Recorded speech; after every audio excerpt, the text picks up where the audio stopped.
Alright, so we're back for the second section of the Siu Nim Tao. We've alluded to this in the previous video, but it really deserves its own tutorial.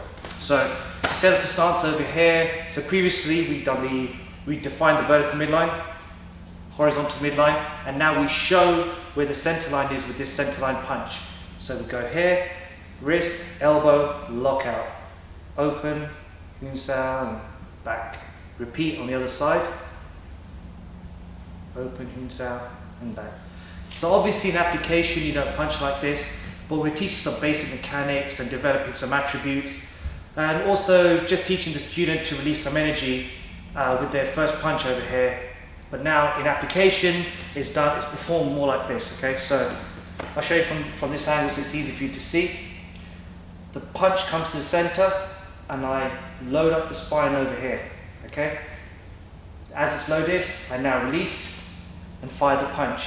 As you can see, the arm isn't locked anymore. There's a natural retraction in the arm. Okay, this not only helps to save my joints, but it also aids me in delivering as much power into a target as possible. So if I borrow Jeevan over here, he's got the pad. Here's a pad over here, and Jeevan got a strong stance, simulating a larger or a heavier opponent. Okay, so if I punch and lock all my joints, I'm actually going to get some energy back into my body. And I don't really want to do this. I don't want to hurt myself when I'm trying to hurt him. So from here I'm going to load up my spine, punch, and it's like a gunshot. I want the energy to go through him, leaves my body all the way into my target, and nothing coming back into me. So that's the first layer.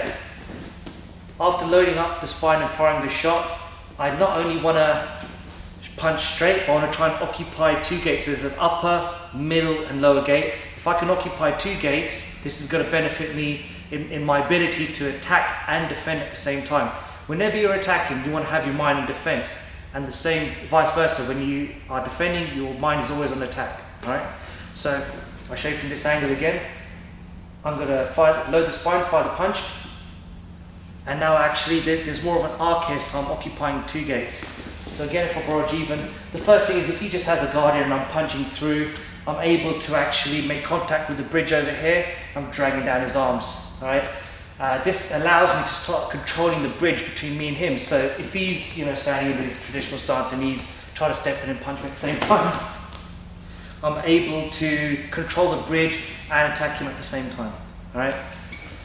Also, a nice drill to do to start to really understand where the angles and where the arm's meant to be when you're performing the punch is real simple one over here.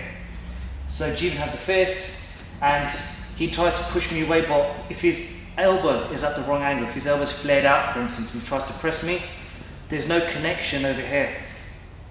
Performing the punch in the basic method allows you to have the hip and elbow connection. So he starts driving through with his hip and he can start to push me away before he's even extended his arm. Okay?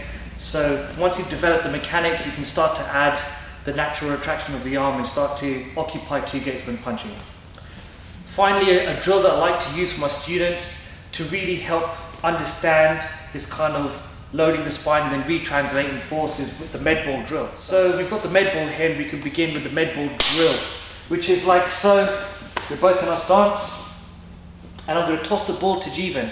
If he just tries to absorb the flying medicine ball with just his arms, it'll actually start to knock him out of his structure. As he chucks it back at me, chuck it a bit harder. Here we go. I'm actually absorbing into my structure over here. Okay, and then I'm retranslating the force and throwing it back to him. So I'm developing this springiness over here that we try to promote when doing the punch in the second layer. So throw the ball to him, throws it back to me. Okay. When you get good at this and he's able to absorb, so try and absorb into your structure, into your pelvis. There we go. This is better. So now we try and get more of a plyometric effect. Okay, so you've got to treat the ball like it's very hot. The minute that you've absorbed it, you've got to immediately retranslate the force and fire the med ball back to him.